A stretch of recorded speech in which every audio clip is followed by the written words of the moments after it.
Bonjour à tous, Shabbat Shalom. Même si les distances nous séparent, mais grâce à la technologie, nous avons toujours la possibilité de se voir et de se parler. Avant Shabbat, je voulais juste vous dire Shabbat Shalom et vous raconter une petite histoire au sujet justement de ce passage que on va lire Emir Sachem dans la paracha de cette semaine, parachat Ekev, Kilo ala lechem levado yechia Adam, ki al kol mosapi Hashem yechia Adam. Ce n'est pas grâce au pain seulement que l'homme vit, mais c'est par tout ce qui sort de la bouche de Dieu que l'homme vit. Bien souvent, l'homme s'attache à ce monde matériel et fait confiance à tout ce qu'il peut palper, tout ce qu'il peut voir. Et à ce sujet, justement, eh bien, l'homme est sans aucun doute beaucoup plus attaché à la parnassa et se soucie au quotidien de sa parnassa. Comment je vais gagner mon argent? Comment je vais réussir à nourrir ma famille? Alors justement, pour essayer de répondre à cette question, peut-être d'aider les plus angoissés d'entre nous, il y a un magnifique machal, une magnifique histoire qui est très connue, mais que j'ai toujours plaisir à rapporter, celle du Maguide de Douvna. Maguide de Douvna était un contemporain du Gaon de Vilna, et il était connu pour donner des allégories, des paraboles, pour expliquer des notions qui pouvaient éventuellement être difficiles à comprendre. Et par le biais de ces histoires, il arrivait à éclairer et à faire entendre les sens les plus profonds, les plus cachés de la Torah.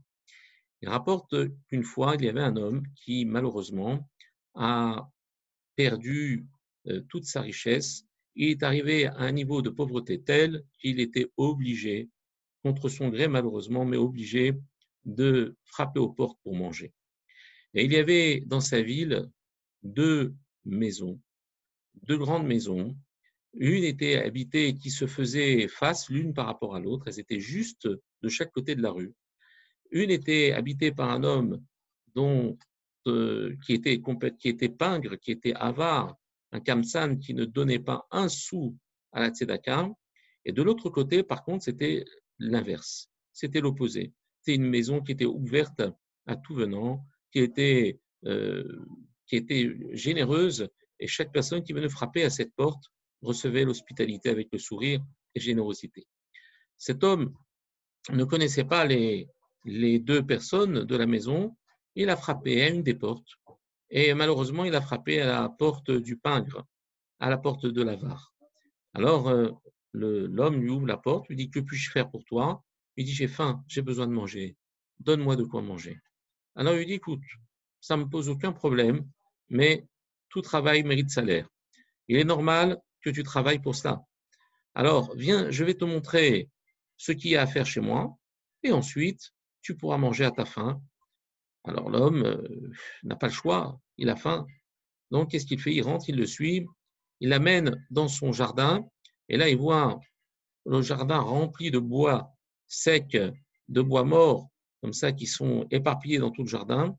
Il dit, écoute, voilà, je te demande de découper ce bois en petits morceaux, de pouvoir l'amonceler dans un endroit bien propre qui puisse me servir comme réserve de chauffe pour l'hiver. C'est un travail contre lequel je suis prêt à répondre à ta demande.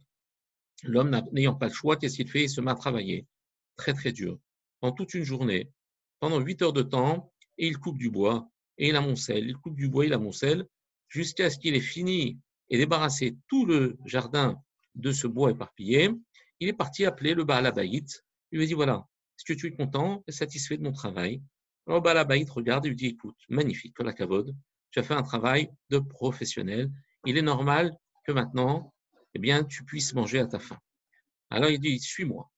Il le prend par la main, le sort de chez lui et lui montre la maison de l'homme généreux juste en face de chez lui. Et il lui dit, voilà, va chez eux et demande-leur à manger et tu pourras manger à ta faim. Donc, le pauvre homme s'en va, frappe à la porte, il est reçu de manière incroyable. Ils lui ont donné à manger, ils l'ont accueilli avec le sourire, ils lui ont même donné de l'argent. Du coup, l'homme sort satisfait de sa journée, certes éreintante, mais productive. Il rentre chez lui, rencontre ses amis et leur dit, écoutez, c'est incroyable, j'ai une chance pas possible. je suis parti dans tel coin de la ville, j'ai trouvé dans un quartier un homme qui m'a dit, écoute, je suis prêt à donner à manger, j'ai frappé à sa porte, mais il m'a fait travailler en contrepartie, il m'a envoyé chez quelqu'un qui m'a nourri, et c'est franchement extraordinaire. Alors son ami lui dit, mais est-ce que tu n'as pas compris la supercherie? Il dit, mais de quelle supercherie tu parles? Il dit, mais tu ne sais pas que l'homme chez qui tu allais travailler est un homme d'une avarice pas possible. Et il ne t'aurait jamais donné ne serait-ce qu'un verre d'eau. Et il t'a fait travailler pendant 8 heures sans rien te donner. Il lui dit, mais j'ai mangé. Il lui dit, mais l'homme qui est en face et qu'il t'a montré du doigt, c'est un homme qui t'aurait donné à manger sans même que tu aies besoin de lever le petit doigt. Parce qu'il est généreux, parce que c'est sa nature, parce que c'est un homme qui aime donner. Tu t'es fait avoir. Tu aurais frappé d'abord à la maison d'en face, tu n'aurais pas eu besoin de travailler, tu aurais quand même mangé à ta faim. Nous dit Maguide de Douvna, voilà une histoire qui nous permet de comprendre quelle relation nous avons entre le monde matériel et la relation que nous avons avec Akadosh Baruch Hu. L'homme se met à travailler, pense que c'est le fruit de ses actes, de ses efforts quotidiens qui lui amènent à manger. En fait, Akadosh Baruch Hu donne à manger à l'homme. Akadosh Baruch Hu lui donne sa parnassa. Il a juste besoin de le lui demander. Alors, comment expliquer qu'on ait des fois tant de difficultés à avoir sa parnassa? Comment expliquer qu'un homme qui ne travaille pas, eh bien, c'est un homme qui, malheureusement, de manière statistique, eh bien, c'est un homme qui a du mal à s'en sortir. C'est un homme qui, malheureusement, risque de s'appauvrir. Alors, les Chamis nous expliquent que Dieu nous demande de travailler juste pour cacher le miracle.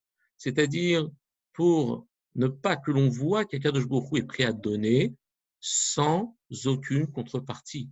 Nous lisons dans le Birkat Amazon, à chaque fois que nous ouvrons le Birkat Amazon, nous introduisons, nous disons Azanenu, Velo Mimaasenu, Amefarnesenu, Velo Mitzvotenu. Et il nous nourrit pas grâce à nos actions. Et il nous donne notre parnassa pas grâce à nos mérites. Non, parce que Hazan est Akol, parce qu'il est celui qui nourrit tout le monde. Dieu nous a créés contre notre gré. Dieu est par définition l'être le plus responsable de l'univers. Akadosh Baruch Hu sait très bien que lorsqu'il a mis un enfant au monde, lorsqu'il a permis à une personne de vivre, eh bien, il faut le nourrir. C'est plus qu'un père, c'est le créateur de tout. Il possède tout. Il est l'être le plus riche qui soit. Tout est en sa possession. Et donc, nous n'avons absolument rien à craindre de savoir, mais comment il va faire pour nous nourrir?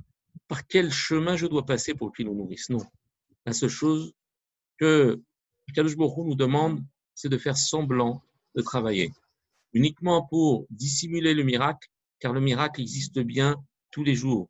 Dieu nous nourrit, et ce n'est pas grâce à nos actions, c'est parce que tout simplement, il a pris sur lui la charge de nous faire vivre, car il nous a créés.